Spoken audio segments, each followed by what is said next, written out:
Hello and welcome to another exciting show. I'm Kelly Hill Ross and I want to thank you for tuning in to today's show.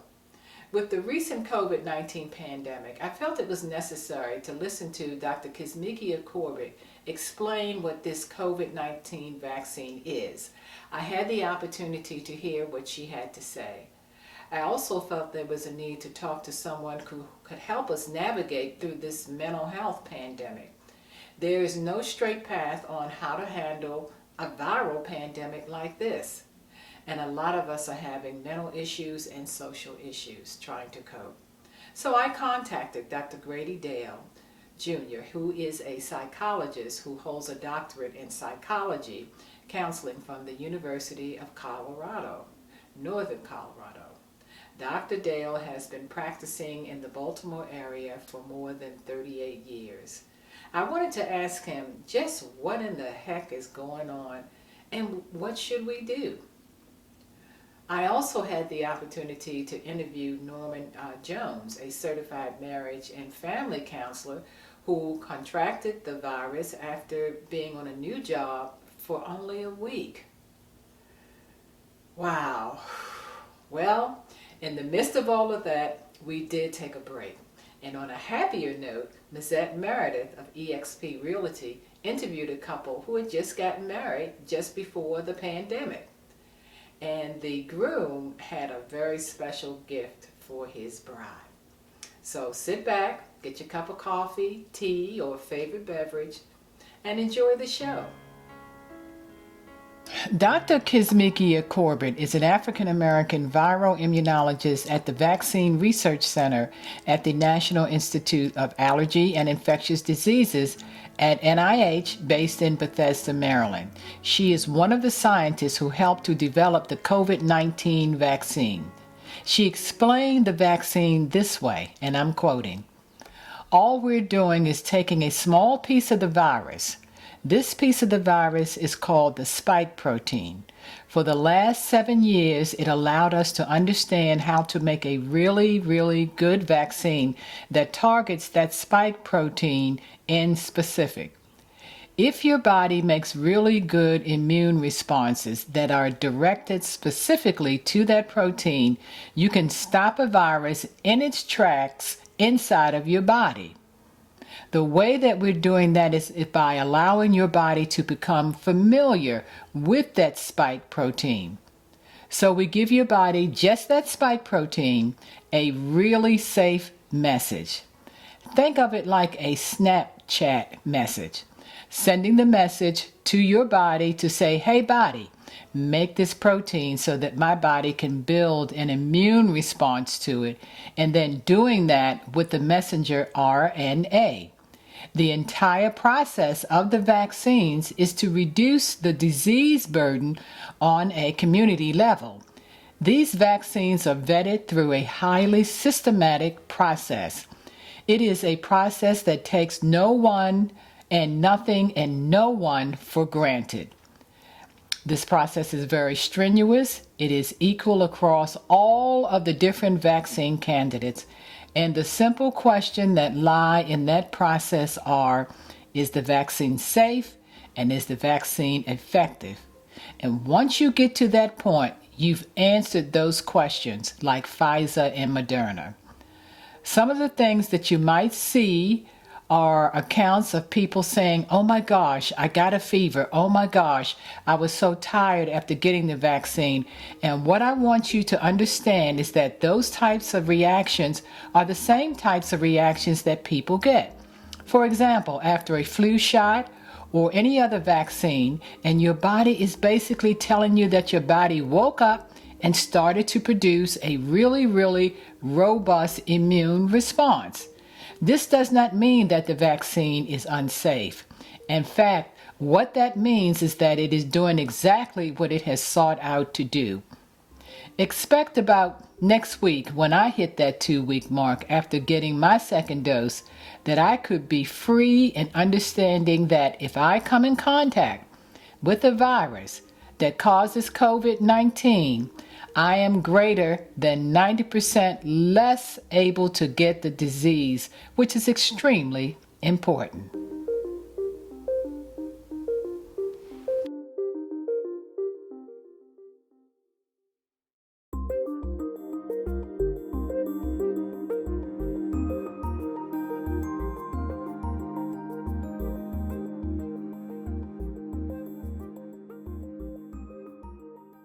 First of all, I want to say thank you for agreeing to, let me interview you and to be on the show. And I'm just going to start right in. What would you say is the emotional impact on our community with regards to COVID The 19? emotional impact is really, thank you, by the way, for having me on your program. I'm very, very appreciative, and I'm very appreciative of the work that you're doing. Thank you. The impact is enormous. If there's anything that we have been blindsided by as a country, it was COVID. And what's the old adage that when the wider community coughs or sneeze, we get pneumonia. And the impact on us has been pneumonia type. Because African Americans and people of color often have lower resources, health-wise, mental health-wise, financial-wise. The impact of something like this can be anywhere from very disappointing to devastating. And so when COVID-19 hit and people were running away from their offices,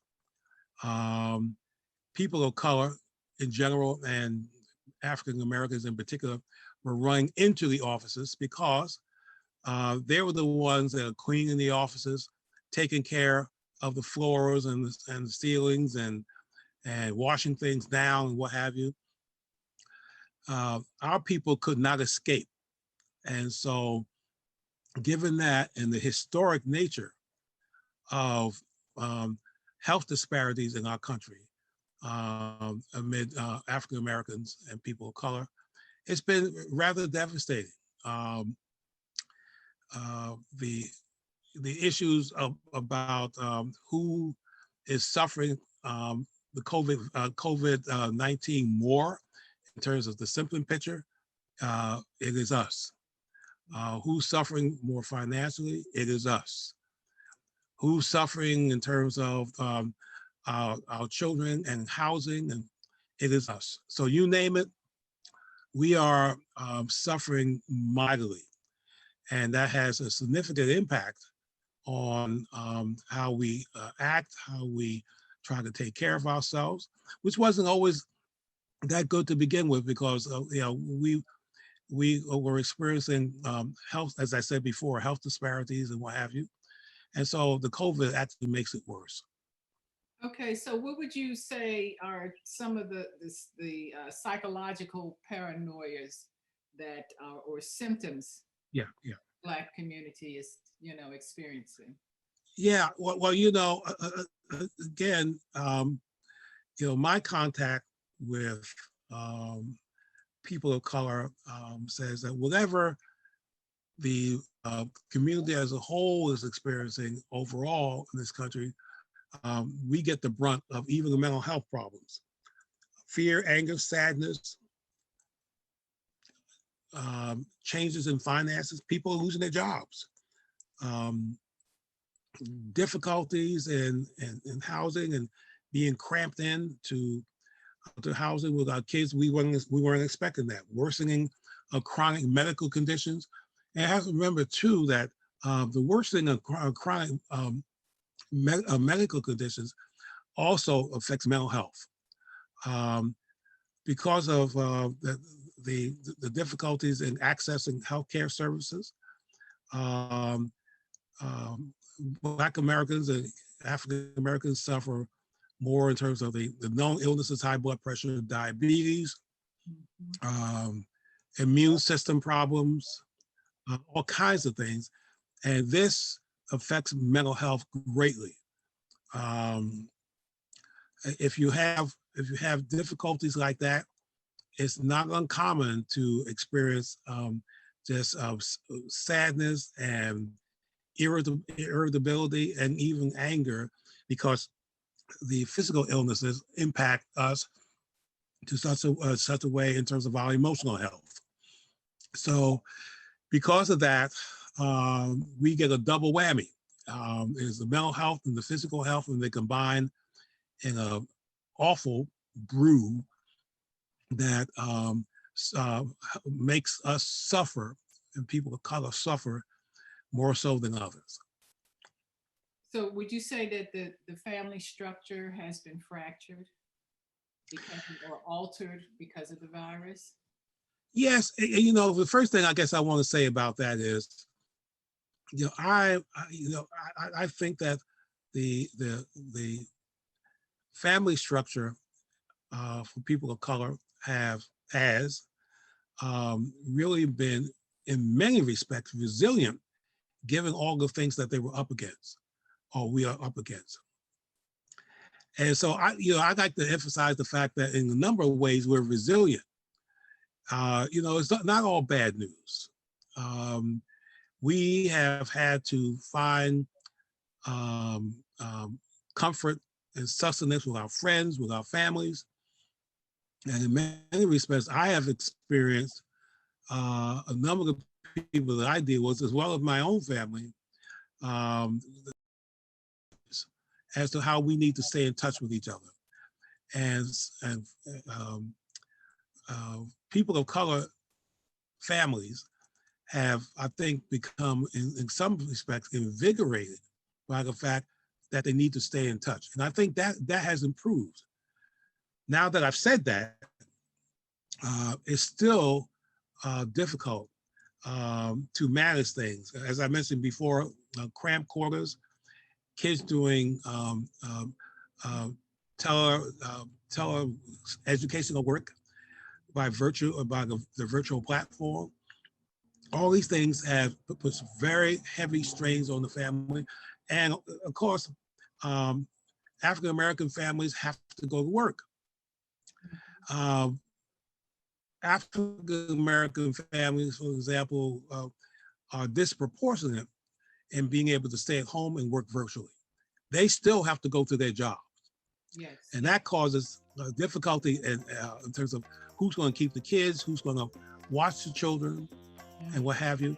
And so that has an impact on their children's health and their children's mental health and their children's educational health.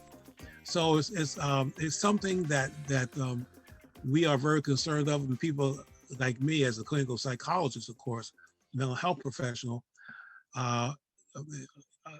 is very concerned about, because I see the dilemmas that families have to go through in terms of being able to keep their family together, keep food on the table, get out in the workplace, and wonder how their children are going to be taken care of. I might add to that although there are extended systems of grandmothers and aunts and uncles,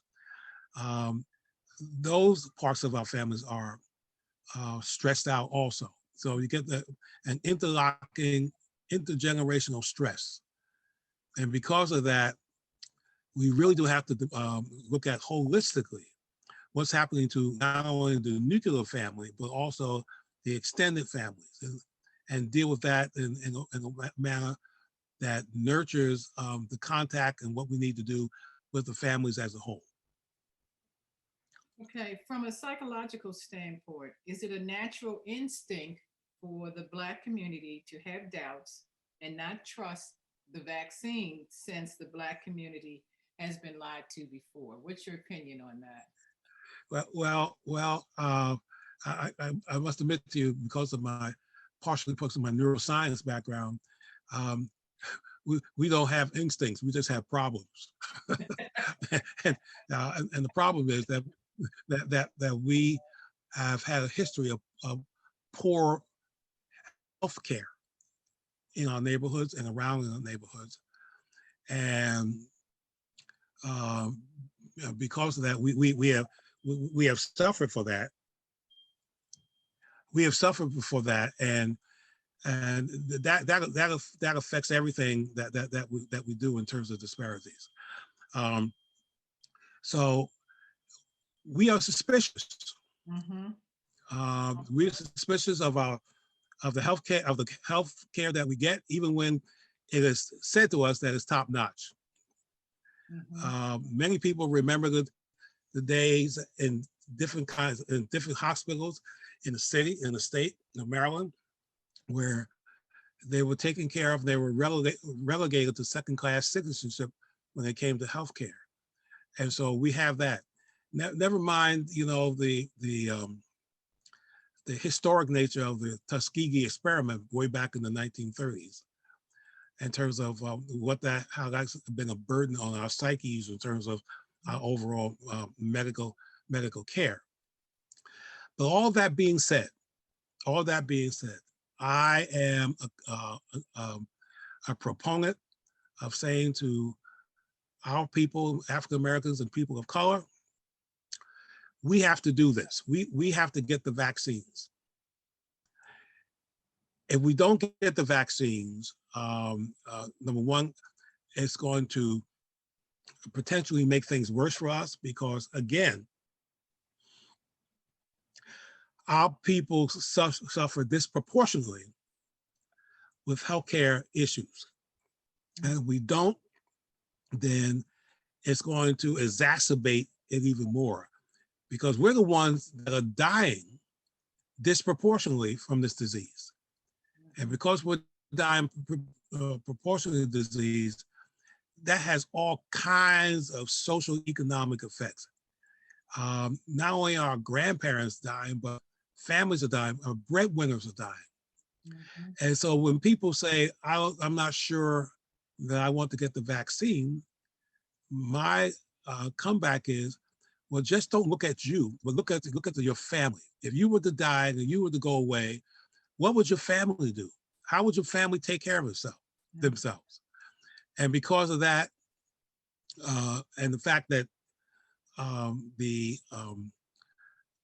for the most part, the after effects of having the vaccines are really minimal. There have been some highlighted problems in terms of people having allergic reactions, but generally speaking,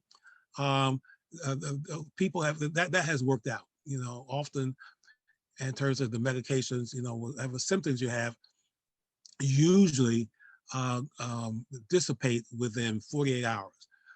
And if there's something going on with your healthcare status in relation to other things, I just recommend that people get to their primary care doctor or their healthcare provider and work that out. But the overall process is everyone should get the vaccine, regardless of the fact that the history is that we have gotten relatively poor healthcare. This is our time. This is our time to get better healthcare. And I think we ought to take advantage of it. I'll start off with, tell me the story about how you got COVID.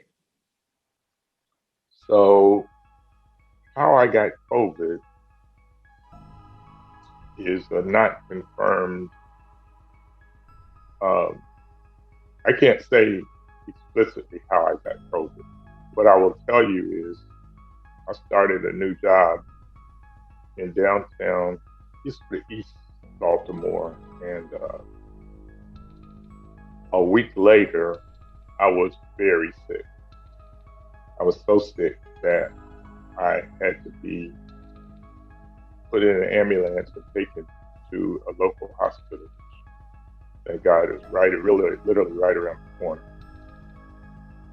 And it was about a week after I got sick that I had to be hospitalized.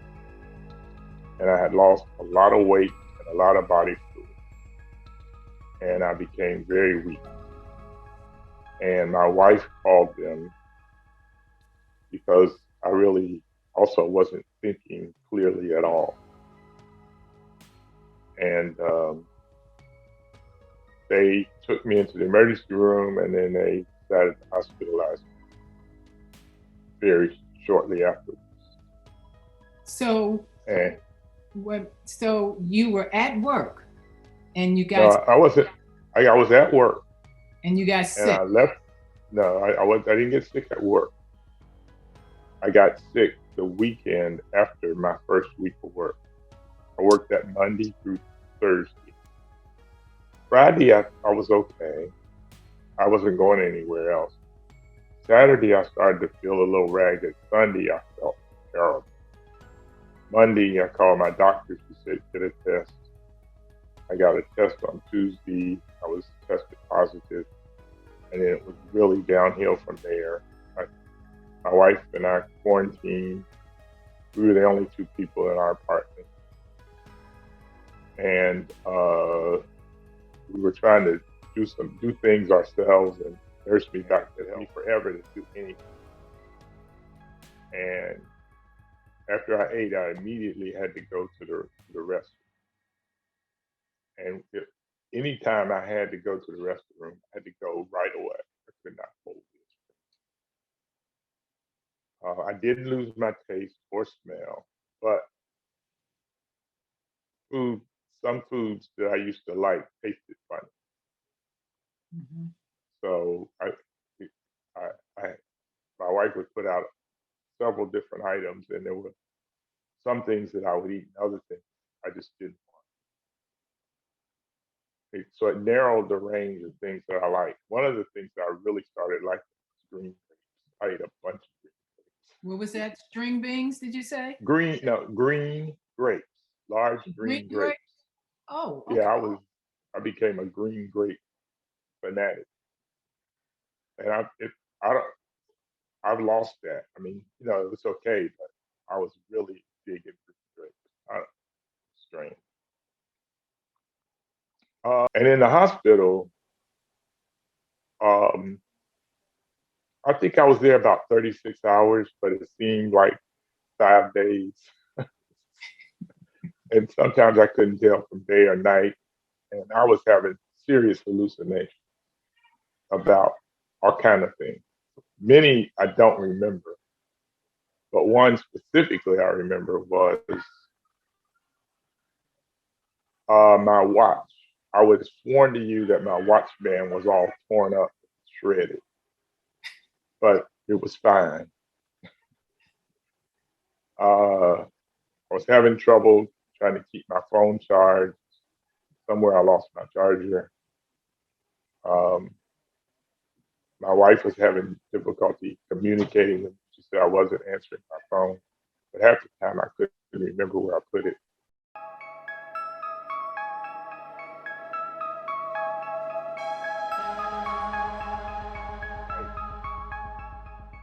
I feel like people don't understand the part of COVID. The COVID people call it COVID fall. And I have a couple of people who I've known for 30, 40 years who I've had conversations with who also had COVID. And those conversations are extremely helpful, extremely. But it's interesting because it only involves women. Okay. And I think men don't want to talk about it. It's kind of like being a war veteran. Yeah. It's just not a subject we're going to get into. Right. But women are much more willing to share good information. So I have one buddy who got it recently, and we had a conversation, and it was a good conversation because he knows some of the same people I know, and so it wasn't like he was trying to get away from it. But generally, if it comes up, it sort of kills the conversation.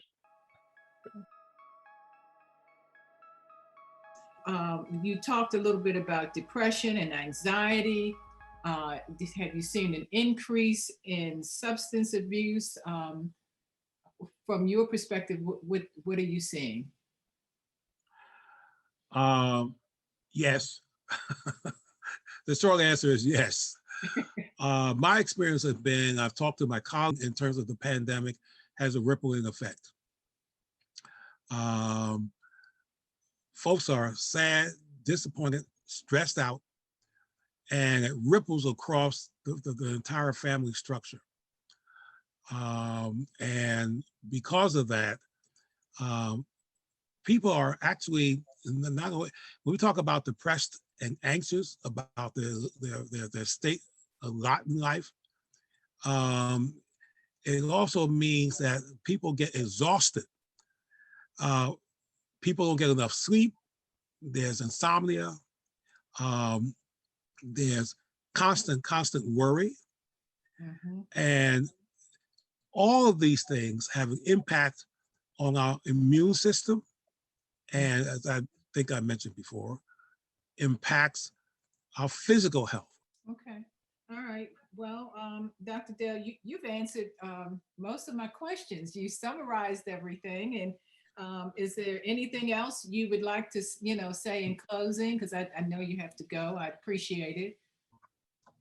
Well, yes, there is. One of the things that you asked me before was what resources are they out in the community?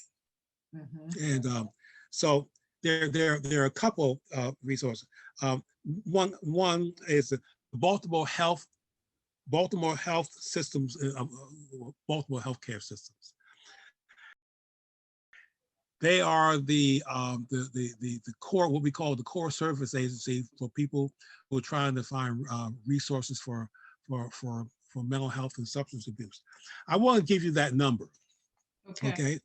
For people who are listening on that, and listening to your program, your wonderful program. The number for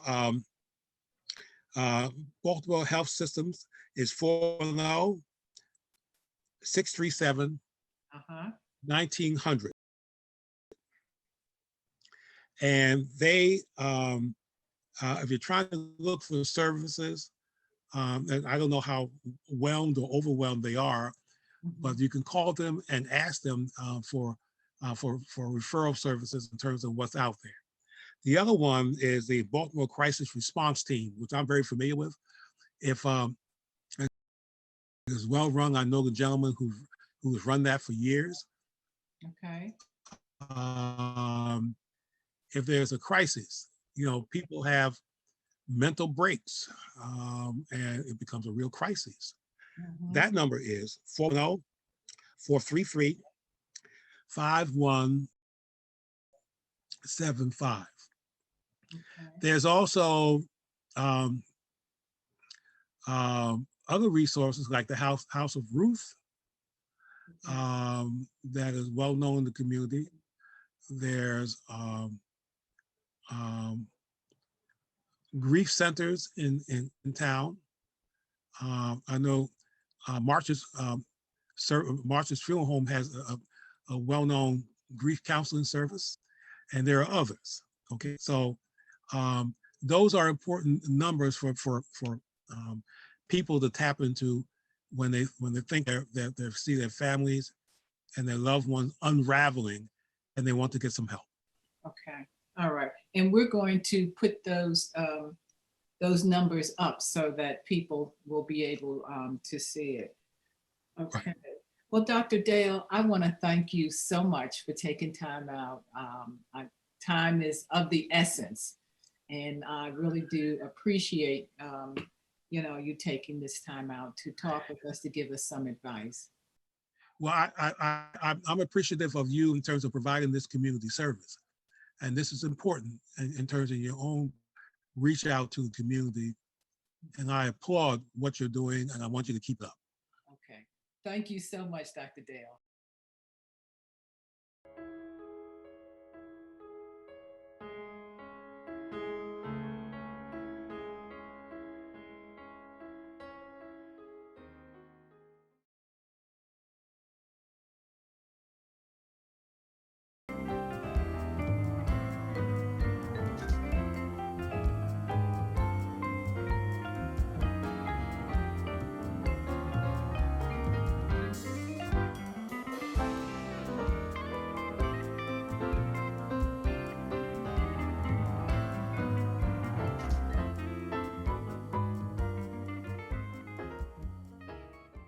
Well, Jimmy, I'm so glad to see you and your beautiful wife, Robin Burton. Haven't seen y'all since the wedding, and I'm super excited to be here today. Just got a few questions I want to ask you. I know you are an ex-Marine. Yes, there's no such thing as an ex-Marine. You're always a Marine. All right. How long were you in? 27 years. Okay, all right. And so you just recently got married. Yes. And so tell me, how did you wind up proposing to Robin? Well, I was in a meeting place at an anonymous spot, and I kept looking at this beautiful woman, you know, and it was something about her aura when she walked in the room, and my eyes caught her, you know, and I really didn't know how to approach her at the time. Flamboyant person that I am, I knew I needed to take action because there was a lot of other hunters in that room. Hunters. And I don't want the second best, you know. So I just came over, casually started, you know, talking, and you know, and I found that comedy was appealing to her, you know. Oh, that was your intro. That was the shot, man. You know, because if I could make her laugh, I figured if I could make her laugh, you know, that I had a chance, you know. And I kept coming back, and I kept doing it, and being persistent, you know. And consistent. And consistent, yeah. And I knew that I looked good anywhere as a black man, you know. And I dressed nicely, and I smelled good, so it kind of gave me an edge on everybody else. You know? Edge. Okay. And, so I kept coming around and speaking to her. Actually, I look forward to see her every day. Awesome. And Robin, what was it about Jimmy that really appealed to you? You made me laugh. Did you tell her I asked, did you want to go to a dinner? Yes. Oh, you asked him out to dinner. Yes. Oh, She okay. did. She asked me I out. like that. That was unusual because I never had a woman to ask me out. You know, I've always been, but you know, I was a little reluctant, but she asked me out, and I said yes. And then we went to a movie. Oh, yeah. In Towson. Oh, in Towson. Yeah, and she was telling me about the nice theater there with the reclining seats, and I couldn't wait to get there. You know, and see how she reacted. She liked popcorn and spending money. I saw that right away. So Robin, tell me, what made you want to go on a second date with Jimmy? Because you know, as black women, we size them up quick. Oh no, he just made me laugh. I just liked him. You just liked them, so you decided to go on a second date. So, Yeah. so I'm going to fast forward a little bit. So Jimmy, I know that you and I have been out looking at properties for about a year, Right. a little over a year maybe, and I know back then we had some issues, and you were able to clear them up. So what made you want to buy a home for your new wife? Well, the main thing was that I wanted to show her how much I love her and care for her. And I wanted her to have something in life that she can call her own, you know. It's not manly, I think, to not being willing to make a sacrifice and give someone something they never had. I've had homes before, previously, and I know the experience of owning one and what it takes, and I wanted her to have her own, you know. That's the main idea, that if she could have something she can call her own. Because, you know, in this life, man, we struggle with it. And I know you wanted to surprise her as a wedding gift. Yes, I did. It wasn't wanted to. I did surprise her. I know you did. So, Good. Robin, how did that make you feel when... Excited, I loved it.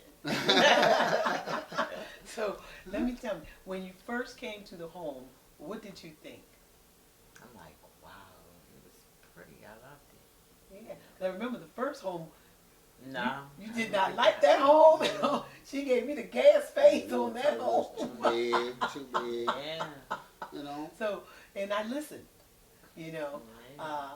I said, well, I know one thing she don't like. She Something don't want it big. too big, and I Right. knew that she didn't want it too old. Mhm. And so I took that in consideration when me and Jimmy went back out to look. I wanted to make sure that it was right and perfect.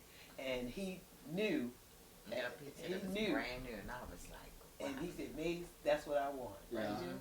House. Yes, it was. And we had the trouble with the key lock getting on the inside, you know. Mhm. And I got in here and I saw the colors in here and all the floor plans were the same, but it was something about this color compared to the other colors and that corner lot. I said, this is the one that I want for her. I said, I want this one right here. Yes, you did. This one. Yes, you did. You know, let's go to work on this one. And all I could think about was, I pray Robin likes this house. For real. I love this house. Yeah. So I'm super excited that you do, because that really meant a lot to me. Because I don't sell homes; the homes sell themselves.